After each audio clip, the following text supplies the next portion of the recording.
नमस्कार, आप देख रहे हैं देवभूमि दिन भर। मैं हूं आपके साथ कीर्ति बिंदल और बुलेटिन का आगाज बड़ी खबर के साथ कर रहे हैं। देहरादून से सीएम पुष्कर सिंह धामी का कार्यक्रम है। आज महिला सशक्तिकरण एवं सुरक्षा सप्ताह का शुभारंभ करेंगे मुख्यमंत्री पुष्कर धामी। महिला भागीदारी को प्रोत्साहन कार्यक्रम में सीएम धामी करेंगे शिरकत।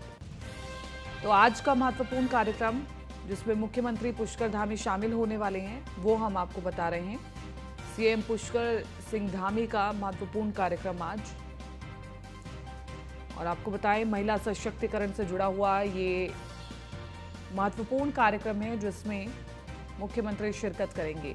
महिला भागीदारी को प्रोत्साहन कार्यक्रम में शिरकत करेंगे मुख्यमंत्री पुष्कर धामी।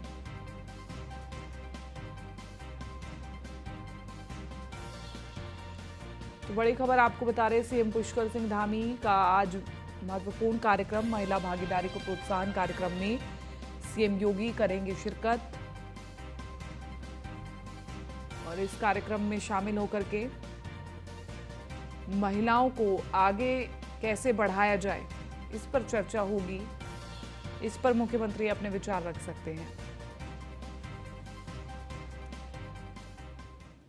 बीजेपी युवा मोर्चा ने उत्तराखंड में नकल विरोधी कानून लागू करने के लिए रामलीला मैदान में आभार रैली आयोजित की, और इस दौरान सीएम धामी रैली में पहुंचे जहां कार्यकर्ताओं ने सीएम का भव्य स्वागत किया और आभार जताया। इस दौरान मुख्यमंत्री ने एक बड़ी घोषणा की। सीएम ने कहा, अब उत्तराखंड में समूह ग की भर्ती परीक्षा में पास होने वाले अभ्यर्थियों को साक्षात्कार नहीं देना होगा। मुख्यमंत्री धामी ने कहा, प्रतियोगिता परीक्षाओं को पारदर्शी बनाने के लिए सरकार लगातार काम कर रही है।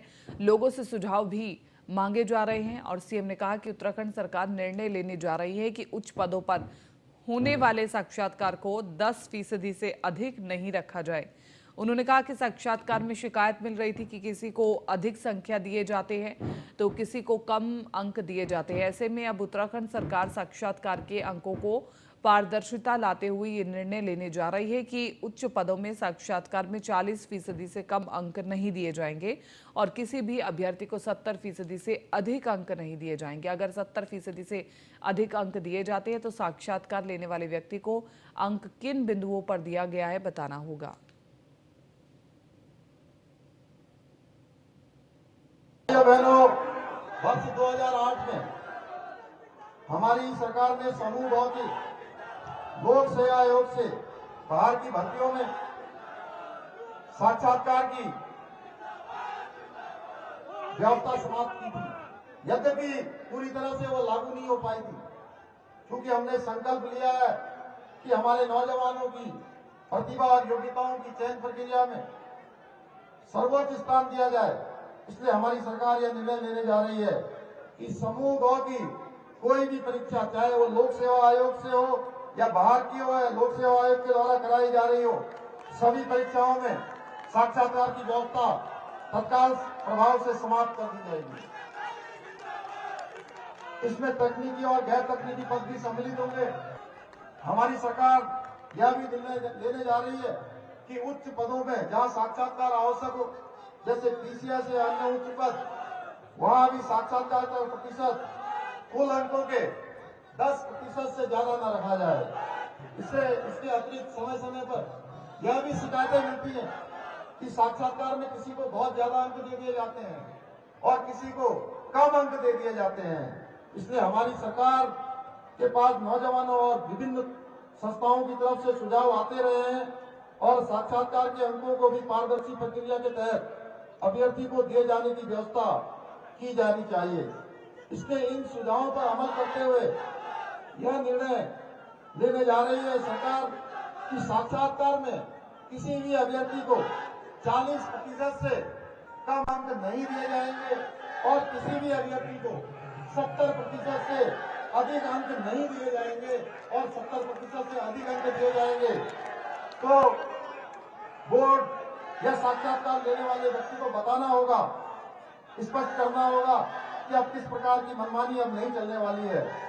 प्रतियोगी परीक्षाओं की पारदर्शी बनाने के भविष्य में जो भी सुझाव आएंगे, हमारी सरकार आवश्यकता अनुसार उसे कांग्रेस प्रदेश अध्यक्ष करण माहरा ने राज्य की कानून व्यवस्था पर गंभीर सवाल खड़े करते हुए पुलिस द्वारा दर्ज किए जा रहे हल्की धाराओं में मुकदमा और सत्ता पक्ष के दबाव व मंत्रियों के प्रभाव में काम करने का आरोप लगाया है। करण माहरा का कहना है कि बीते दिनों अंसल वैली में एक मंत्री के दबाव में गुंडों ने स्थानीय व्यक्ति पर हमला कर उसके गार्डन पर कब्जे का प्रयास किया। पीड़ित के खिलाफ ही पुलिस ने गंभीर धाराओं में मुकदमा दर्ज किया।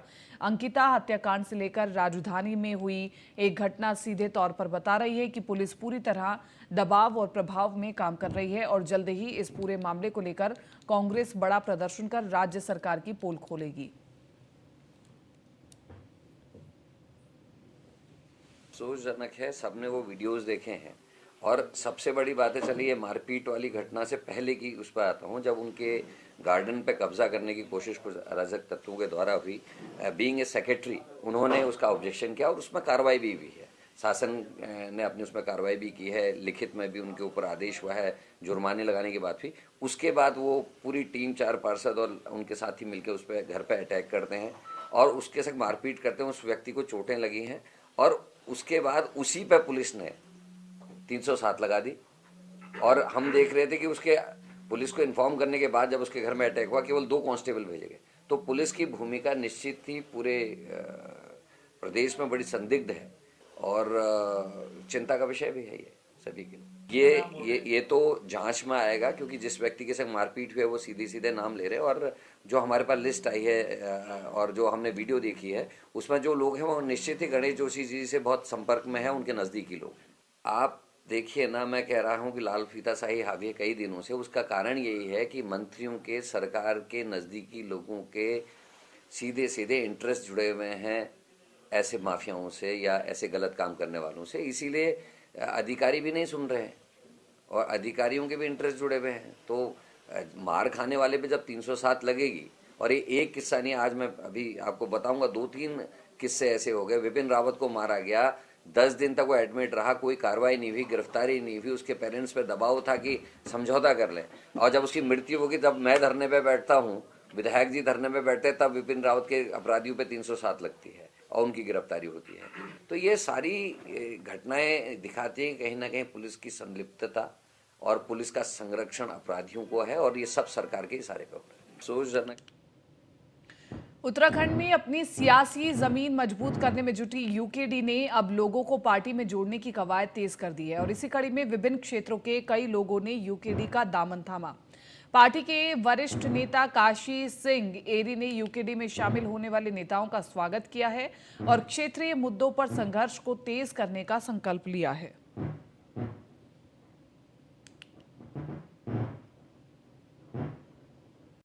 मौजूद लोग हैं, जिसमें मैं अभी मजाक कर रहा था हमारे भूपेश कुमार जी से कि इतने बड़े एक्टिविस्ट हैं, इतने बड़े ह्यूमन राइट्स के एक्टिविस्ट हैं, RTI के एक्टिविस्ट हैं, लेकिन मैंने कहा अभी तक बंद क्यों नहीं हुए? उन्होंने कहा अभी तक तो पसंद हो सकता है आगे, लेकिन अपना काम छोड़ेंगे। ऐसे लोग होते जुनूनी, जिन्होंने अपना जीवन एक देश के लिए समर्पित किया कि हम भ्रष्टाचार और गलतियों को, बुराइयों को बाहर निकालते रहेंगे, जनता के सामने उजागर करेंगे। गैरसैंण में विधानसभा का बजट सत्र 13 मार्च से शुरू होने जा रहा है और इसको लेकर के शासन में तैयारियां भी अंतिम दौर में हैं। सचिव व वित्त दिलीप जावलकर ने बताया है कि मुख्य सचिव के निर्देश के अनुसार विभागों से होने वाले खर्च और योजनाओं के बारे में सभी जानकारियां मांग ली गई हैं।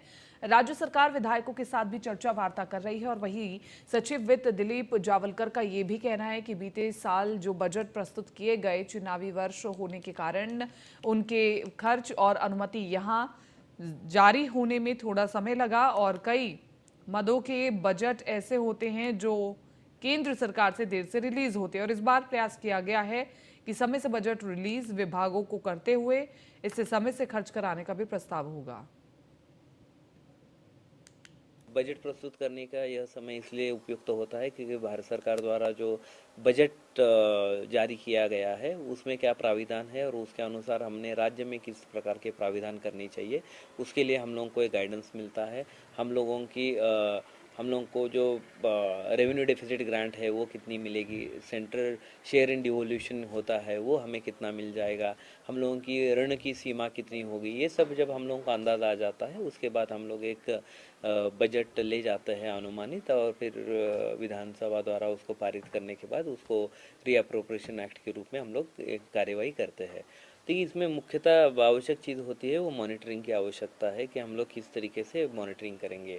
पिछला वर्ष कुछ हद तक इसलिए भी हमारा अलग रहा है क्योंकि वो इलेक्शन का ईयर था और हम लोगों को उसके चलते पहले लेखानुदान प्रस्तुत करना पड़ा और उसके बाद हमें सामान्य अनुदान प्रस्तुत करना पड़ा। तो लेखा अनुदान होता है वो सामान्यतः जो है हम लोग एक बजट का एक प्रोपोर्शन करके दे देते हैं ताकि हमारे काम चलाऊ काम चलते रहे, और कैपिटल बजट के लिए हम लोग रेगुलर बजट में प्राविधान करते हैं। बजट और वित्तीय जो अनुमोदित परिव्यय है उसका किस तरीके से व्यय हो रहा है इसकी भी जो है निरंतर मॉनिटरिंग हो रही है। तो हमें उम्मीद है कि इस बार जो है ये ट्रेंड आपको कुछ हद तक कम होता हुआ ज़रूर दिखेगा, मैं उसके बारे में तो आश्वस्त हूँ। लेकिन कुछ जो है बजट भारत सरकार के जो अंतिम माह में आ जाता है क्योंकि वहाँ पर भी जो है वो धनराशि की आवश्यकता अनुसार और धनराशि की उपलब्धता के अनुसार बजट जो है सभी राज्य सरकार as well as central government. वक्त एक बहुत छोटे से ब्रेक का, जल्द हाजिर होंगे। और ब्रेक के बाद रुक कर अगली खबर का। विधानसभा के बजट सत्र को लेकर के कांग्रेस के वरिष्ठ विधायक प्रीतम सिंह ने सरकार पर हमला बोला है। उनका कहना है कि गैरसैंण में लंबे अंतराल के बाद विधानसभा का बजट सत्र हो रहा है, लेकिन सरकार ने बजट सत्र की अवधि बहुत कम रखी है। सरकार नहीं चाहती कि विधानसभा के अंदर प्रदेश के विकास से संबंधित मुद्दे उठ सके। साथ ही विपक्ष के मुद्दों को भी सरकार सदन के भीतर नहीं उठाने देना चाहती, इसलिए सरकार ने विधानसभा सत्र की अवधि को कम रखा है। बड़े लंबे अंतराल के बाद भराड़ीसैंण में जो है सरकार विधानसभा का सत्र आहूत कर रही है और बजट सत्र की जो अवधि अभी तक हमें ज्ञात हुई है वो कम है और इस कम अवधि में तमाम विषयों को समायोजित कर पाना बड़ा मुश्किल कार्य। लेकिन हमारा प्रयास होगा, हमारी कोशिश होगी कि हम ज़्यादा से ज़्यादा जनहित से जुड़े हुए मुद्दे हैं उसको सदन के अंदर उठाने का काम करें। कांग्रेस विधानमंडल दल की बैठक होगी, उस पर हम तय करेंगे कि किस विषय को किस प्राथमिकता के आधार पर सदन के अंदर उठाना है। वैसे तो इस बार बड़ी चालाकी से जो है सरकार ने सोमवार को भी सत्र आहूत किया है, लेकिन उस दिन तो राज्यपाल का अभिभाषण होना है, तो सोमवार में तो कुछ होना नहीं है। उसके बाद जो अवधि है बहुत कम है। हम तो कार्य मंत्रणा में ये प्रयास करेंगे, कोशिश करेंगे कि सत्र की अवधि बढ़े ताकि तमाम विषयों पर जो है सदन के अंदर चर्चा हो सके।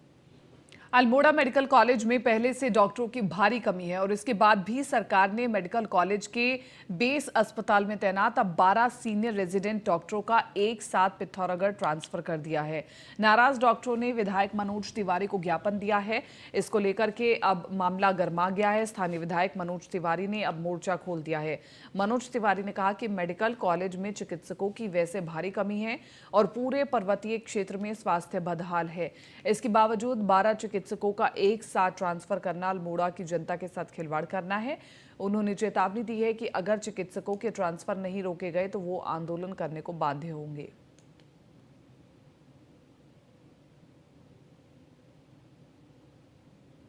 कांग्रेस के शासनकाल में इस अल्मोड़ा कॉलेज की मेडिकल की स्वीकृति दी गई थी और उसके पश्चात कांग्रेस के शासनकाल में जब मैं विधायक के रूप में था बहुत तीव्र गति से इस निर्माण कार्य को प्रारंभ किया गया और आज जब ये मेडिकल कॉलेज अपने अस्तित्व की ओर जा रहा था और प्रदेश सरकार ने एक फरमान जारी करके हमारे जो संविदा चिकित्सक हैं जो अपने विभिन्न विषयों के विशेषज्ञ हैं उस मेडिकल कॉलेज से 12 संविदा चिकित्सक जो बॉन्डधारी है उनको पिथौरागढ़ बेस चिकित्सालय में 12 के 12 को एकदम स्थापित कर दिया है। कांग्रेस के अल्मोड़ा मेडिकल कॉलेज से 12 सीनियर रेजिडेंट डॉक्टरों के तबादले के बाद विपक्ष सरकार पर हमलावर है। अल्मोड़ा में बुधवार को कांग्रेस कार्यकर्ताओं ने स्वास्थ्य एवं चिकित्सा मंत्री डॉक्टर धन सिंह रावत का पुतला दहन किया और इस दौरान कार्यकर्ताओं ने सरकार और स्वास्थ्य मंत्री के खिलाफ जमकर नारेबाजी की है। कांग्रेस ने कहा है कि एक हफ्ते के भीतर सरकार ने अपना फैसला वापस नहीं लिया तो उग्र आंदोलन किया जाएगा और साथ ही जिले के प्रभारी मंत्री धन सिंह रावत के अल्मोड़ा दौरे पर उनका विरोध किया जाएगा।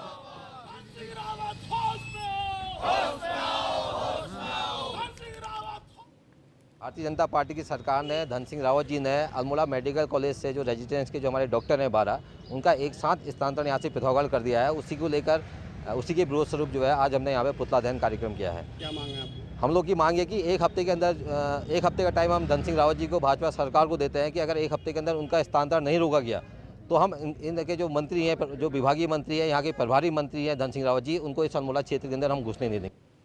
उत्तराखंड हाईकोर्ट ने हल्द्वानी में बने कॉम्प्लेक्स के पार्किंग स्थल से अतिक्रमण हटाने को लेकर के अपने पूर्व के दिए आदेशों का पालन नहीं करने के खिलाफ दायर अवमानना याचिका पर सुनवाई की है।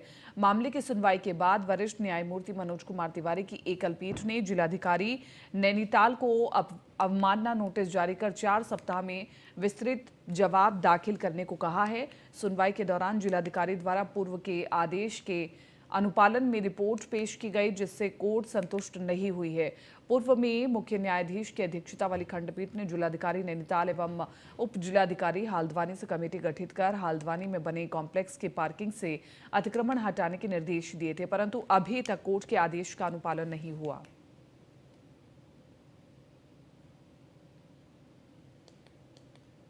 ललित मोहन सिंह नेगी जी द्वारा पुनः यहाँ पे अवमानना याचिका डाली गई, जिस पर आज माननीय न्यायालय ने संज्ञान लिया है और जो अभी तक माननीय जिलाधिकारी के अध्यक्षता में जो भी कमेटी वगैरह बनाई गई थी या जो भी उन्होंने माननीय न्यायालय के समक्ष आज कागज रखे, माननीय न्यायालय उससे संतुष्ट नहीं हुआ, संतुष्ट नहीं हुए उनके जो भी कागज यहाँ दिए गए थे। उसके पश्चात माननीय न्यायालय द्वारा जिलाधिकारी नैनीताल महोदय को नोटिस जारी किया है और उनसे 4 सप्ताह में इस पर क्या कार्रवाई हुई जवाब फाइल करने के लिए निर्देशित किया गया है। और फिलहाल इस बुलेटिन में मेरे साथ इतना ही। दीजिए इजाजत। नमस्कार।